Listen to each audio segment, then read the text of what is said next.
जय माता दी। Welcome to my channel friends. आज की वीडियो लेकर आई हूँ गुप्त नवरात्रि को लेकर। गुप्त नवरात्रि की दिन, तारीख, कलश स्थापना की विधि, पूजा, ये सब मैं आपको पहले अपनी वीडियो में दे चुकी हूँ। लिंक मैं डिस्क्रिप्शन बॉक्स में डाल दूंगी, आप देख लीजिएगा। आज की वीडियो में मैं आपको पूजा विधि बताऊंगी कि आपको पूजा का सही समय बताऊंगी, आपको किस टाइम माला जाप करना है, कितने माला जाप करना है, चौकी कैसे लगानी है, कैसे वस्त्र पहनने हैं, वो सब मैं वीडियो आपको लेकर आऊँगी। गुप्त नवरात्रों में 10 महाविद्याओं की साधना की जाती है। प्रकट नवरात्रों में 9 देवियों की साधना की जाती है। गुप्त नवरात्रों में और देवी देवताओं की भी सिद्धि हम प्राप्त कर सकते हैं। मंत्रों को, तंत्रों को भी सिद्ध किया जाता है। शिव जी, विष्णु भगवान, हनुमान, भैरव जी की भी साधना की जाती है। तंत्र स्वयं भगवान शिव की देन है, नकारात्मक तो हो ही नहीं सकती, क्योंकि कुछ लोग कहते हैं कि गुप्त नवरात्रों में तांत्रिक पूजा होती है, नेगेटिविटी होती है। ऐसा नहीं है, ये गलत धारणा है लोगों की। नकारात्मकता बिल्कुल नहीं आती है और ये तांत्रिक पूजा नहीं है। गुप्त नवरात्रों में देवी की साधना करते हैं, आपको बहुत लाभ होगा। आपके अंदर ऊर्जा का संचार होगा, शक्ति का संचार होगा, आपकी कुंडली शक्ति जागृत होगी, आपके सातों चक्र जागृत होंगे, आपको सिद्धि शक्ति प्राप्त होगी। इन नवरात्रों को इसलिए गुप्त कहा जाता है क्योंकि इन नवरात्रों में आप जो भी साधना करेंगे आपको गुप्त रखनी होती है, किसी को बताना नहीं होता है। परिवार के लोगों को तो पता चल जाता है, बाहर के लोगों को जानकारी नहीं देते हैं। मंत्रों का जाप गुप्त रखना होता है।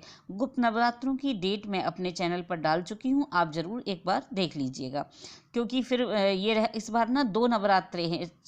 छठवां जो नवरात्रा है वो 2 है, यानी नवरात्रा बढ़ रहा है, तो बड़े हुए नवरात्रे बहुत शुभ माने जाते हैं। तो गुप्त नवरात्रों के नियम के बारे में मैं आपको जानकारी दूंगी। और आपको सबसे पहली बात जो कंपलसरी है, मोस्ट कंपलसरी है, आपको सात्विक भोजन रखना है। आपको, अगर आप माला जाप कर रहे हैं, हवन कर रहे हैं, नवाण मंत्र कर रहे हैं, तो आपको ज़मीन पर सोना है। ज़मीन पर सोने का मतलब ये नहीं कि आप फर्श पर सो जाइए, आपको ज़मीन में बिस्तर लगाना है। मैं अपनी हर नवरात्रि की वीडियो में बताती हूँ कि हमें नवरात्रों में ज़मीन पर सोना चाहिए। अगर आपको ज़मीन में सोने में दिक्कत है तो आप खाली बेड पर सो जाइए, गद्दा हटा दीजिए, क्योंकि वो अशुद्धि होती है गद्दे पर, वो धुलता नहीं है। तो ये मैं बात आपको पहले वीडियो में भी बता चुकी हूँ। आपको ब्रह्मचर्य पालन करना बहुत ज़रूरी है। लहसुन आपको बिल्कुल नहीं खाना है, क्योंकि लहसुन प्याज ये तामसी भोजन होते हैं, आपको बिल्कुल नहीं करना है। आपको व्रत रखने ना हो तब भी आप, अगर आप व्रत रख रहे हैं तो अच्छी बात है, अगर आप व्रत नहीं रख रहे हैं तब भी आप नवाण मंत्र के जाप कर सकते हैं। इसमें हम 10 महाविद्याओं की पूजा करते हैं। तो फ्रेंड्स, आज गुप्त नवरात्रि की पूजा की बात करेंगे, मंत्र सिद्धि की बात बताऊंगी मैं आपको। बहुत ही सरल तरीके से पूजा करके हम माँ को मना सकते हैं। गुप्त नवरात्रों में किस प्रकार मंत्रों को सिद्ध किया जाता है, आप वैदिक मंत्रों को भी बच्चे नहीं जानते हैं तो मैं बता दूं कि हम कुछ ऐसे मंत्र साधनाओं को कर लेते हैं कि जब किसी की कोई परेशानी, बीमारी होती है तो हम उन मंत्रों को उनसे उनका इलाज कर देते हैं, उनको ठीक कर देते हैं, तो उसे वैदिक मंत्र कहते हैं। और वैदिक मंत्रों की सिद्धि गुप्त नवरात्रों में की जाती है। साल में 4 बार नवरात्रे आते हैं, 2 प्रकट और 2 गुप्त। तो गुप्त नवरात्रों को साधिक तांत्रिक, अघोरी या जो भी तंत्र मंत्र वाले साधनाएं करते हैं, जो तांत्रिक लोग अपनी शक्तियों को बढ़ाने में लगे रहते हैं, वो इसमें धारणाएं, साधनाएं करते हैं, लेकिन गलत नेगेटिविटी नहीं फैलानी होती है। कुछ लोग किसी को अगर गलत के लिए पूजा करते हैं तो उनको कोई फल नहीं मिलता है। गुप्त नवरात्रों में 10 महाविद्याओं की साधना की जाती है। इससे आप देवी देवताओं की भी पूजा कर सकते हैं, जैसे आप शिव जी भगवान, विष्णु भगवान, हनुमान, भैरव जी को की भी साधना गुप्त नवरात्रों में कर सकते हैं उनके मंत्रों के द्वारा। तो हर भगवान के अलग मंत्र होते हैं, सिद्धि को प्राप्त करने के लिए अलग मंत्र होते हैं।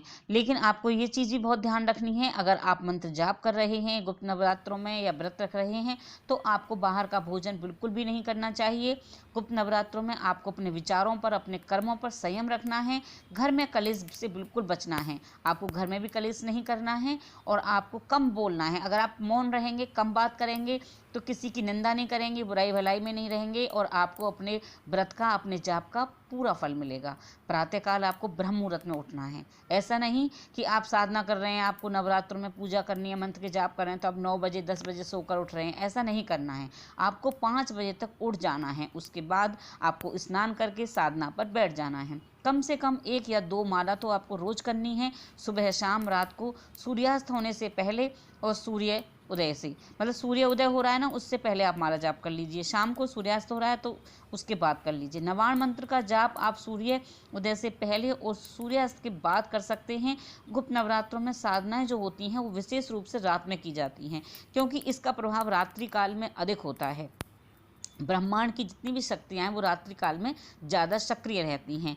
बाकी के नियम पूजा विधि तो मैं आपको नवरात्रों की बीच में बताती रहती हूँ। हर महीने की जो दुर्गाष्टमी का व्रत होता है उसके बारे में भी मैंने वीडियो दी है आपको। तो आपको जब नवरात्रों में ये जो हवन करना है ये आप तिल से कीजिए और आप गुड़ से कर सकते हैं। अगर बगलामुखी माता की पूजा कर रहे हैं तो आप उसमें थोड़ी हल्दी मिला लीजिए। आपकी अखंड जोत जला सकते हैं। अगर आप अखंड जोत नहीं जला रहे हैं तो आप जब तक मंत्र के जाप करेंगे तब तक आपका दिया जलते रहना चाहिए।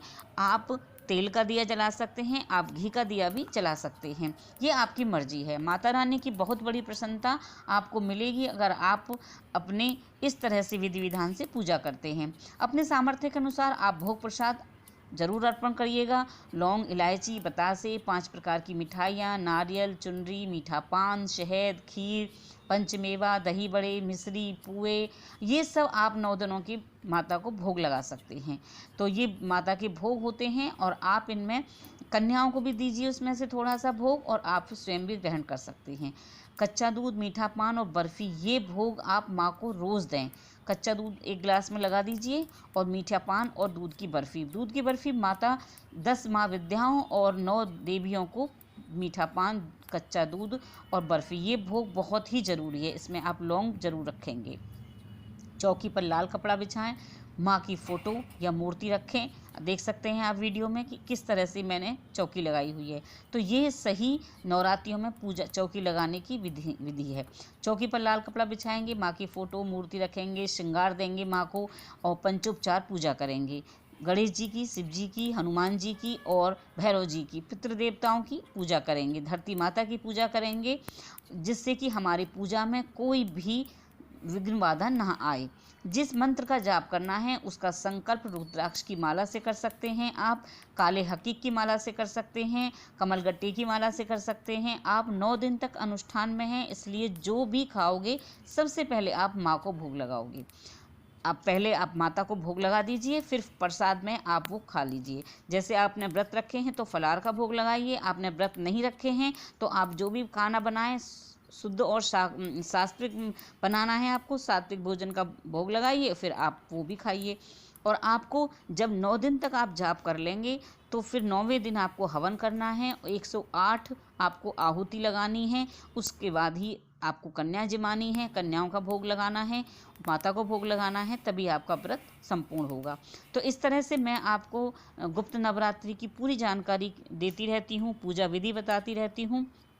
अगर आप बगलामुखी माता की पूजा करना चाहते हैं तो सब कुछ आपको पीला रखना है, नहीं तो आप लाल चौकी कपड़े पर